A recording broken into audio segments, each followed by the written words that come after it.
Hello, beautiful. Hello. How are you doing?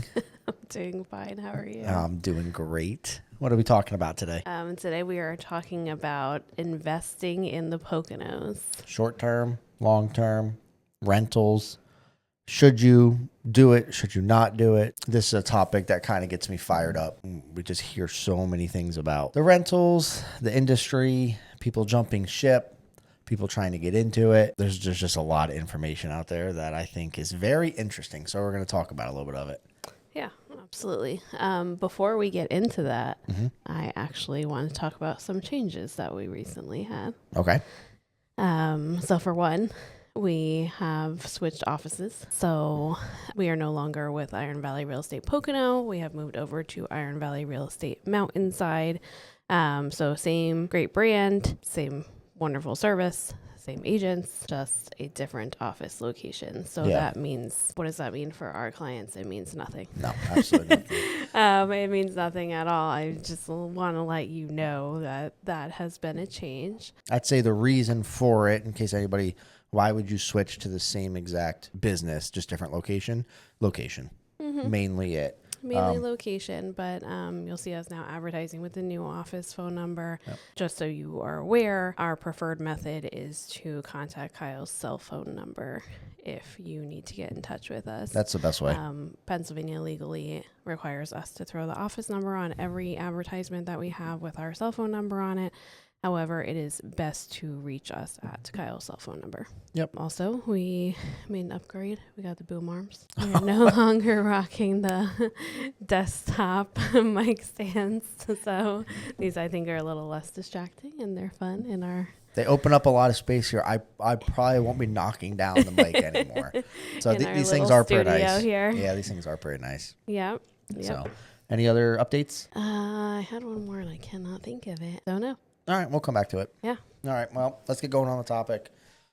Would you right now invest in the Poconos in short-term or long-term rentals? Personally? Yes. I think that... Do you think there's money to be made? Yes. Okay. Yes, I right, do. And I think personally, because we are more of a business mindset, I think that we would be successful with it.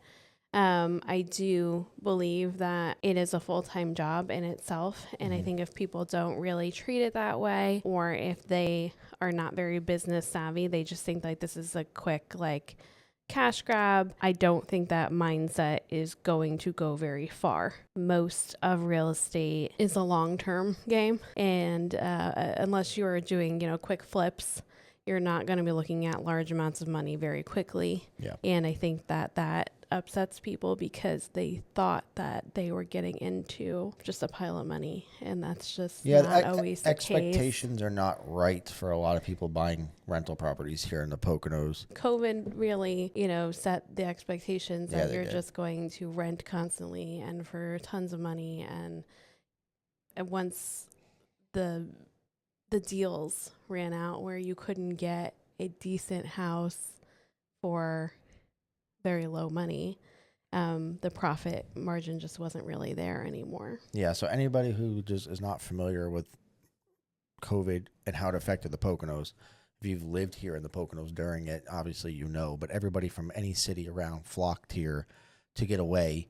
So anybody who had rental properties were renting it out for months at a time to people. So they were cashing in on that. And then people that were buying homes that were still cheap were renting them as well. So the expectations were insane, where people were just paying $200,000, $250,000 for a house, and it was booked all the time. Right. So that was a huge expectation. And then people saw that and they're like, oh, I got to get in on this. So they buy. So a lot of the Poconos got bought up for second homes, rental homes, to try to make some money. Well, originally, it was even lower than that. I was selling homes for $120,000, and so these investors were able to put just a little bit of work into these houses and just start renting them out and making tons of money. That's a big one too, though. They didn't have to do anything to these houses. They bought them. They maybe put some furniture in if need be. Yeah. Kind of just got to bare minimum, put it on a market for them to rent, and it was rented. Right. Like there was very little effort going into these homes. Right. So that's a huge thing that people getting into the business now, you all have heard the saying, you got to spend money to make money. That is Mm-hmm. how it is with rentals. You have to put money into homes so yours stands out on everybody else's. So that's something that people just go in and don't have the right mindset. Yeah. So there was a mixture, I think, of the COVID market Mm-hmm. and how if you bought at the right time in the beginning of that market, you were going to be able to make a lot of profit on these Airbnbs. Like you said, everybody was flooding over here, like trying to get away. They were all working remotely, and then they would rent these Airbnbs for like 3 months at a time. Like, oh, if Yeah. I'm going to work remotely, I'll just go spend, time in the mountains. It was convenient for people to get away from the city life and the people Yeah. because there was so much fear around being around other people that they felt like, oh, let's space out, let's go to the mountains and have our own little retreat. And then the winters up here started to get a little crazy. What do you with mean by crazy? Like the snow just wasn't coming. Yeah, we were And- cold, but not enough snow for people to come up to justify to ski and Right. stuff. And so the For rental skiing- purposes, you're saying? Yes. Yes. So So the to attract skiing- a renter. Mm-hmm. Okay. Mm-hmm. So the renting or the occupancy was coming down. Yeah, rentals in the Pocono are based highly on if we have snow or not. Right. So, a lot of these people are banking on a good winter, so people want to come up and ski. Yeah, absolutely. So, I mean, we have a lot of seasonal activities, but truly in the winter, if it's not snowing and the ski crowd is not here, then what are they doing here? Yeah. And so I think that started happening, that we were getting less snow and it was attracting less skiers and snowboarders and, tubers and all the crowd that it would normally attract. So then the vacancy was high. Yeah. And people started to panic and they were like, well, I'm not quite ready to get rid of this. How about we rent it out long term? And then that kind of became a struggle too, because they weren't ready to get rid of their whole setup, but they had these places furnished, and then you go rent long term, and these people don't really want to rent a furnished house. When they're renters, they're moving around with their furniture. Yeah. Well, So they caused a lot of problems. And so what she's kind of saying is a lot of these places started off short-term rentals. mm-hmm. They were successful because of COVID and everything else going on, realized we're not getting the bookings that we need now for short-term to pay all the bills. It's really slowing down. So then they get out of the short-term and go to long-term rentals. Mm-hmm. A year typically is what long-term is. So then they would try to get long-term rental monthly to cover all expenses and everything. And even people were really struggling to get the money they needed to float the bills. Yeah, absolutely. I mean, when you're renting long term, you're renting for less money. Yeah. And so, trying to cover all that stuff. But then again, like I said, they had it furnished, they had it set up as a business, and then, they had dishes and It's weird. silverware and all these things. And so, then they were like, oh, you could pack up all our stuff, but make sure you put it back. And so it got a little crazy for a little while. Yeah. And then it got to a point where some people are just trying to get rid of them. Yeah. It's just That it just doesn't make sense for them no. anymore. They're done putting the work into it. They don't want to put the work into it. Right. We've had some restrictions come up on some HOAs and some townships, and that kind of created some panic too. And that was always a concern. I mean, even in 2020, when I was selling a lot of Airbnbs, people would come to me and say, well, how do I know that the HOA or the township is not just going to shut it down? Yeah. And I would tell them, you can't know that. Nobody knows the future.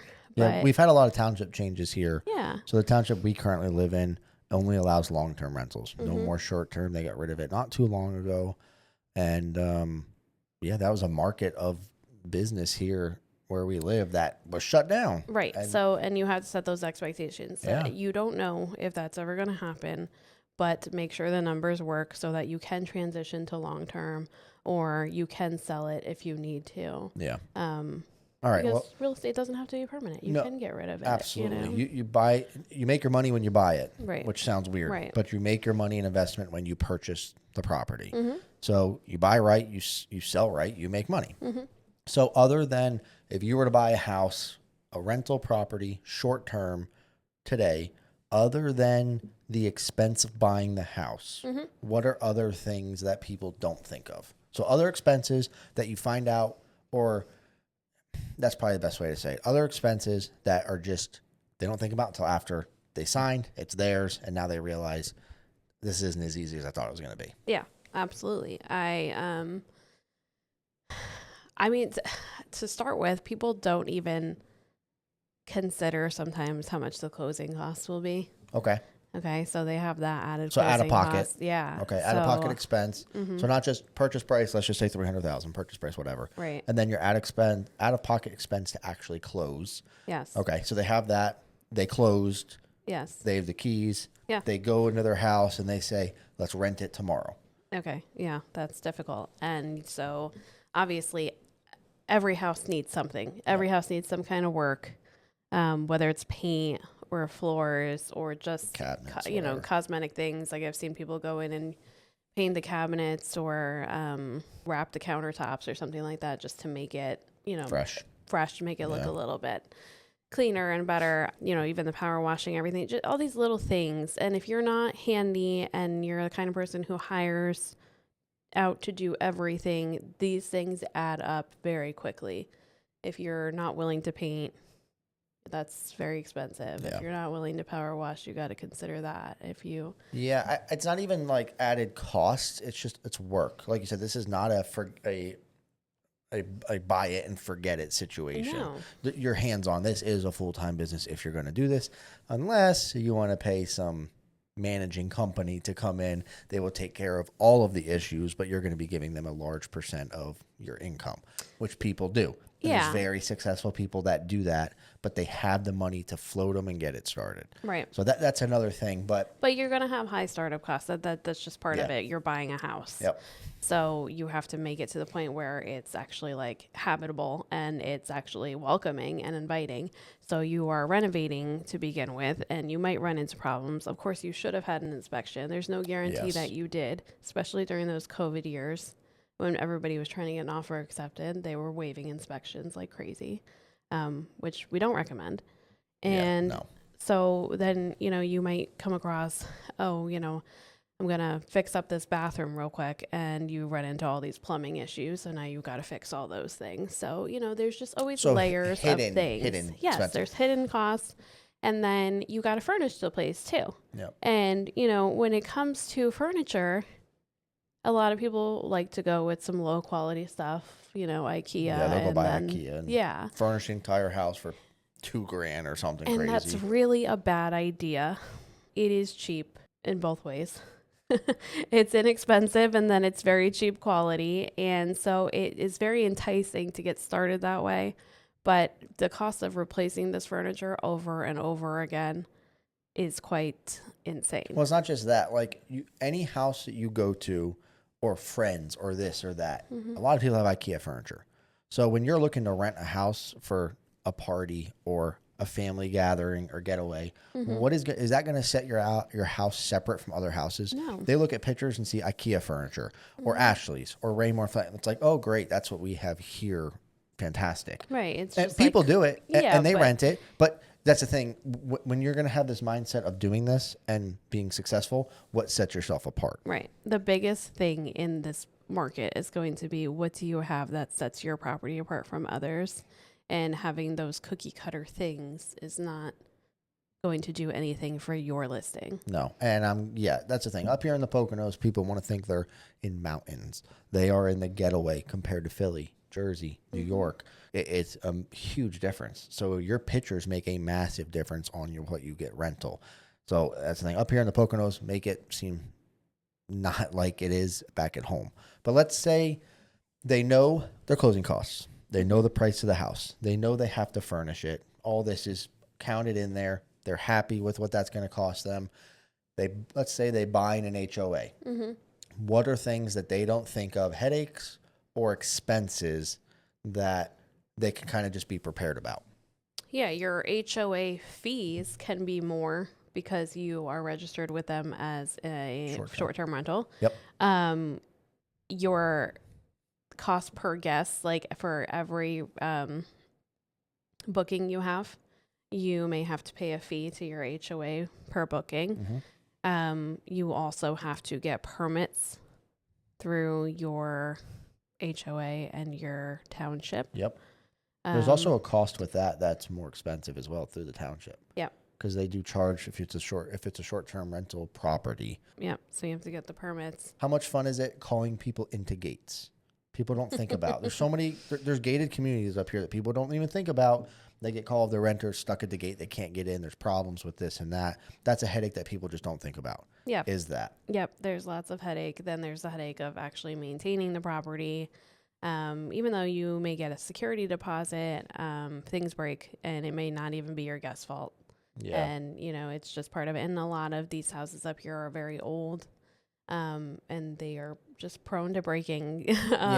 They used to, just be weekend houses for people. So it wasn't like we had to have the highest quality because people were going to really beat these things up, because that wasn't the case when Poconos first started. What about cleaning a house? Who takes care of that? You got someone in there Friday, Saturday, Sunday. Someone else is coming in Tuesday. Monday, it's got to get clean. Yeah, you have to hire cleaners. You do. Most people that have short-term rentals here aren't from around here. That's one thing. Jen and I own a rental property. It's long-term, and it's really close to us. So we're there to maintain it if need be. I don't know if I would do a short-term right now. I think if we had the capital for it, it would make sense because we have an idea of how to do it. Yeah. But that's a problem, is a lot of people don't live here and have short-term rentals here. And then they're 2 hours away when there's a problem. So you have to have a maintenance man. You have to have a cleaning crew to come in and do all that. So these are all expenses. Furnishing. Yeah. And so some of those expenses do get passed on to a guest, right? Like they charge like a cleaning fee. Correct. But it's still, if that person's like, oh yeah, they never showed up to clean, and then the guests show up, like if you're not present and involved in the business, that's where your reviews go down. Holy cow, your reviews start getting hit. Yeah. You're in trouble. You have to be very aware of where people are and what they're doing. And even so, like sometimes the cleaning fee gets to be too much for the guests, and they don't want to book just because of that extra fee on there. Or, maybe even the cleaning fee isn't really covering the full cost of your cleaning person because you're trying to eliminate such a big cost on the guests. There's just a lot of costs associated with it. And then if you do want to have a property manager handle all these things for you, you have to consider that, because they're going to take a decent cut of your profit. And if you don't roll that into factoring your numbers up front, you could very quickly come out in the negatives. And that's not the goal. That's the thing. It works for some people, not for the majority. I know people that are buying or building and buying $1 million homes here in the Poconos, and they are paying a very steep percentage to have a property management company come in and take care of everything. Right. I'm pretty sure they handle the bookings. They handle, and it's good if you can pay for it, and your washer dies while a client or customer is there renting it. They have another one ready to go and put right in. So it is good if you have money to do it. Most people don't. That's the thing. Like with us, I would never do that because I can't afford it, and we are able to handle a lot of that stuff. So that's an option for some people. I'm just gonna say the majority of them are not gonna do that, just because they're trying to keep as much money. Like they bought this to make money, so they're trying to keep as much money in their pocket as they can. Yeah, and you can have your own situation too. Like I had an investor who had a property manager that they just kind of had on payroll, which was also an employee for their other business. And even though they were like an hour and a half away, she was kind of in charge of hosting the short-term rentals. And so if there was an issue, she would have to hurry up, get in the car and drive an hour and a half to go resolve a problem. And, go back and forth and make sure that everything was good, and keep tabs on everybody. So I do think it's possible to kind of hire somebody that you know to be your property manager. I don't know how reliable it's always going to be. If it's a friend or something that you're hiring. Yeah, and just somebody who's going to run back and forth. It may work short term. I don't know that it's going to work in the long run. just kind of having somebody on call to run 2 hours away. That's probably one of our biggest complaints we get from people and why they're selling it is the work involved. They either didn't anticipate how much they were going to have to be hands-on. They don't have time. They don't have time to come up here and fix this. They don't have time to come here and clean this when their cleaning lady quit or didn't show up and they have a renter coming in. So a lot of it is their time management. They didn't realize the work that had to be put into it. So HOA fees, what do we got here? Permits as well with that, furnishings, cleaning, maintenance. Those are all extra expenses that you need to think about, do some homework on, and find out really what that's going to cost. Yeah, and it's beyond that. I mean, it's a business, so you have to. It has to be run like a business. Most likely, you want to start an LLC and get this property in the LLC. So that's going to cost you something up front. Yeah. And then going forward, this is a business, so you have bookkeeping expenses, you have accounting expenses, all those things that you would normally have with a business as well. And then, to get this property listed, you're going to want to pay for professional photography. Yeah. Presentation is everything on this. What makes your property stand out to everybody else's there. If you got a community and let's just say you have 50 short-term rentals and people get to pick through all of them, the IKEA furniture, the no staging of anything, a lot of people do arcade games or they do hot tubs or they do saunas, unique things. You're going to fail. You're going to have to end up renting your property for less than it costs to pay your expenses monthly. And you're going to get overwhelmed. And you're going to say, it's not for me. I can't do this. Time to sell. And there's a lot of people doing that. Yeah. So first off, before you consider getting a short-term rental, you want to make sure that you are actually committed to what's involved and make sure that the numbers make sense for you. Yes. Like Kyle said before, the owner before you, you might find a listing for sale that is completely turnkey. It's already been run as a short-term rental. They're ready to get out and just hand over the keys to you. They're willing to give you their numbers of their revenue for the past How they did. years. And that's great. Then we look at the report and we see the numbers, and you have to make sure that the purchase price that they're asking or that you're willing to give is going to make sense with the current profit that they are getting. Or you may need to reevaluate. Let me take a look at what these bookings are going for and see if there's any room for this property to charge more than they were charging in the past to make this purchase price make sense. If the numbers are not making sense for you, then this is just not a good investment. Yeah. So essentially you're saying they bought a house for $150,000. And their report is showing that they may be made, let's just say, with their rental income after expenses, $35,000 a year, something like that. That's great. Now they want to sell it to you for $250,000, and you look at that report based upon what their expenses are, and you say, "Wow, they were charging $150 a night. I need to charge $250 a night for me to even be close to making that same $35,000 a year. Is it possible?" And that's where that comes down to, if you have the money to put into it, if you're willing to do the work, are you willing to upgrade it to make it worth that extra money? Is it even possible? Is it even possible? Is it possible for you to ask in this market for that kind of money? Is somebody going to be willing to do it? Are your amenities showing that you are worth that kind of money? Is the area drawing in that nightly weekend rate? 100%. Right. Yeah. And that's a lot of people. They don't think about that. That's kind of why we're here too. This is our job. So we like to help people make decisions. I'm not just trying to sell a house. We want something for you to be profitable, because if you are profitable and it's a good investment for you, you're going to do it again. And I want to help you do that. So we help you work through the numbers with that to try to make sure that, hey, you know what you need to be at to make money. Yeah. So ultimately, your property needs to be unique. Yep. It's got to be the one that stands out. So that if that means that most of the properties that are currently for rent are 3-bedroom homes, you might be targeting different crowds. You might be looking at, maybe I need a 5-bedroom home, maybe I need a 2-bedroom home. I can tell you that 2-bedroom homes are nice. They rent fast. They tend to be A little cheaper too. less nightly. And to buy a little they bit attract less crowds.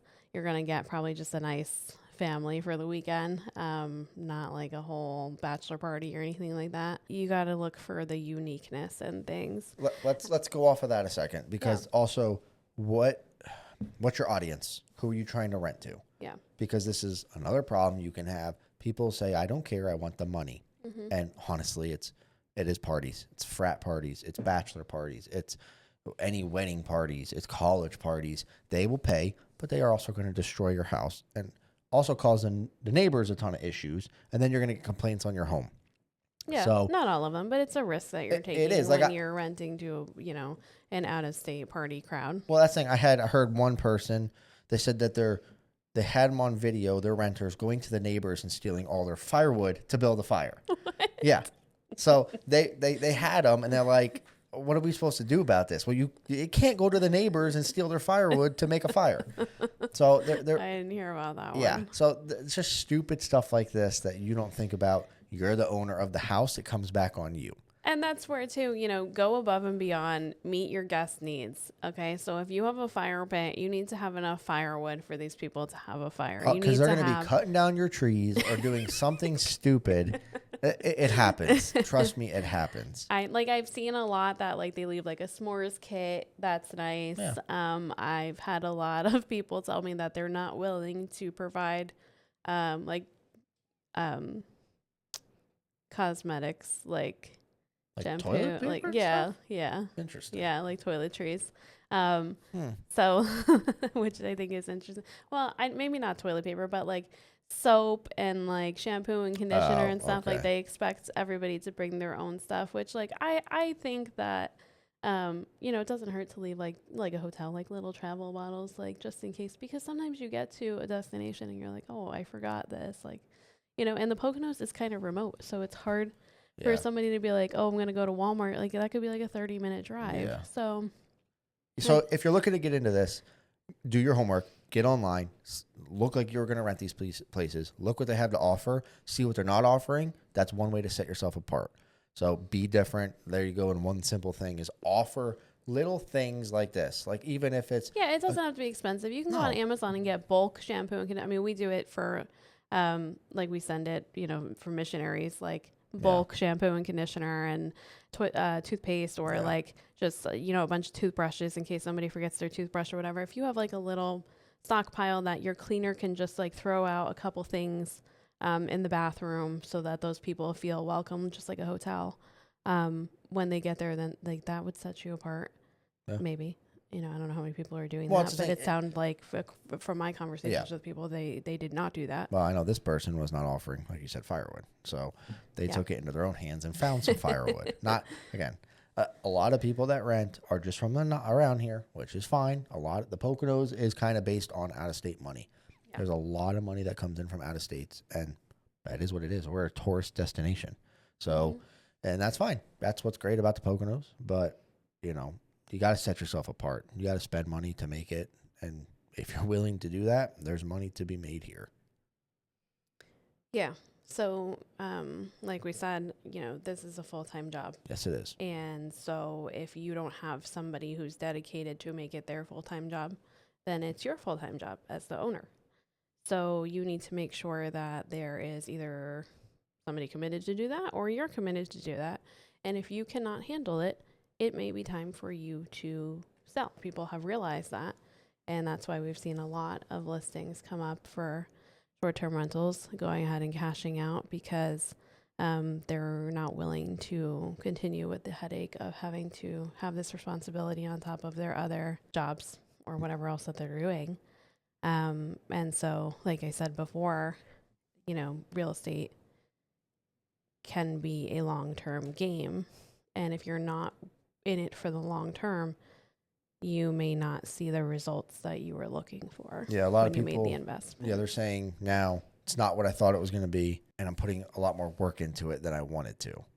So that's the thing. That's what we're kind of telling you here. Their expectations were not reality going into it. So do these couple things. Do your homework on it. You say, hey, I want to buy in this HOA. I really like it. There's the short-term rental looks to be attractive here. Okay, great. Call the HOA. Say, hey, I'm thinking about buying in here. What do I need to know? From garbage pickup to how many cars you're allowed to have in the driveway to how many people are allowed to go in there to. Yeah, and so we as realtors, like we could help you with with getting some of this information, but don't hesitate to call these HOAs and these townships if you have questions for them. Rather than going through a middleman and maybe paying telephone and getting misinformation, your best case scenario is calling these numbers directly and getting in touch with somebody who actually knows what they're talking about at the HOA, at the township, and making sure that their rules align with your goals. Yeah, obviously we're here to help you, but it's okay to make a phone call as well. We would gladly help you how to navigate that because we do handle a lot of this. This is part of the business. Yeah, and I love to, but at the same time, I get a lot of people saying like, oh, can you call the township and ask them this question? And then, okay. And then I come back to you and you have, 3 follow-up questions. Yeah. And then you keep having questions from that. So, as much as I'm happy to do it for you, best case scenario to get all the information that you need from that person is just make the phone call. Yeah. Do your due it's very diligence easy. here. Yeah. Do a little bit of homework on your end. Make sure that that's where you want to be. And then, we're also happy to help you with the rest of the Yeah, that's the thing. It's your money. You choose where you get to spend it. But, we definitely have a feeling about it. And it's definitely something, like I said, that just kind of gets me. I hear so many people on podcasts or YouTube videos or just something that are just, they're fed up. They're done. There's a negative light around it, and I hope that we didn't sound that way. No, we're just being realistic. Conversation.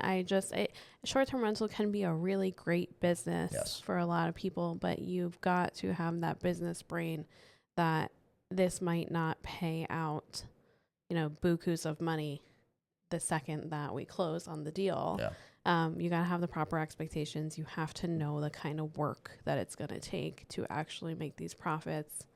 And how long it could take. Yeah, well, that's the thing. Like, people are saying, oh, the market is flooded with short-term rentals. Don't do it. Don't buy here. Don't do this. And that's the thing. When you look at it, yes, there's a handful of short-term rentals, but the majority of them will not be here long-term because they're not, you can just look at it. They're not doing what it takes to be successful. So those people that are going to stand out ahead of them, put the money in, put the time in, know what they're getting into, they are going to be the ones to stand out and get the business. So they are.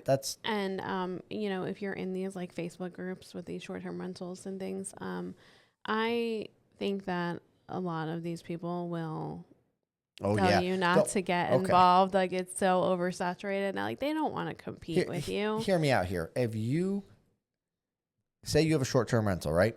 And you guys are in this Facebook group and people are like, hey, I'm thinking about buying a short-term rental. What do you think? Are you going to encourage people to buy more short-term rentals by you? No, that's exactly what people are doing. That's why they're like, oh, this market, people are saying not to do it. They have them. They say that, they don't like it. I'm not saying everybody's lying, but they don't want to drive more business in there to be a competition for themselves. So no, of course not. I mean, if you owned a bike shop, you wouldn't be like, yeah, a bike shop is great. Open one right next to me. That's what I'm saying. Do your own business. Don't always listen to what people are saying because people aren't stupid and they don't want more competition. And especially if they're one of the ones that aren't doing to stand out, they really don't want someone that's serious about getting into it. No. So just do your own homework, make the phone calls, call us, we'll help you with it. Just to say, don't let that get you down if you're seeing, you're going for advice on these Facebook groups, which I don't disagree with that. If you're going to do some homework for the area, join the Facebook groups, talk to the people, but sometimes the negativity stems from something else. Yeah. That it's not just looking out for you, it's looking out for themselves.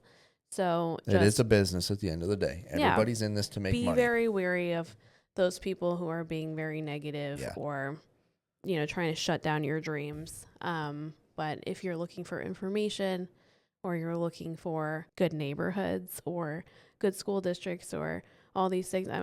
There are a lot of things that we as realtors are not really allowed to talk to you We about. can't steer you, unfortunately. Well, I'm not saying unfortunately, but you have to do your due diligence. The best way to do it and get involved with the people that are in those communities. Yeah. Facebook is one of the best ways to do that. Yeah. You can look at You can ask about crime and all the those groups things. you can get in. You can see all this engage with the stuff. people of the community, but as a licensed professional, I'm not really allowed to answer some of those questions. So I highly encourage people to get out and join these groups and pages or talk to people that live in the area. Yeah, you'll get a feel of what's going on business-wise and community. If it has a good community, well, even if you're going to go long-term, like we didn't really talk about long-term.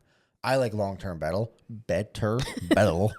I like long-term better because it's less I have to be involved in necessarily. There's so much turnover rate with short-term rental that you're going from guest to guest and you're, vetting people constantly and cleaning up after people and, replacing broken things and things like that. So there's a high mental cost. Yeah, well, that's the thing. The way we filter people for long-term rentals is completely different than people do for short-term. Like we have a very rigorous process people have to go through to rent because I want to make sure the house is going to be taken care of. Right. But if your goal is say, hey, I'm going to buy a rental property.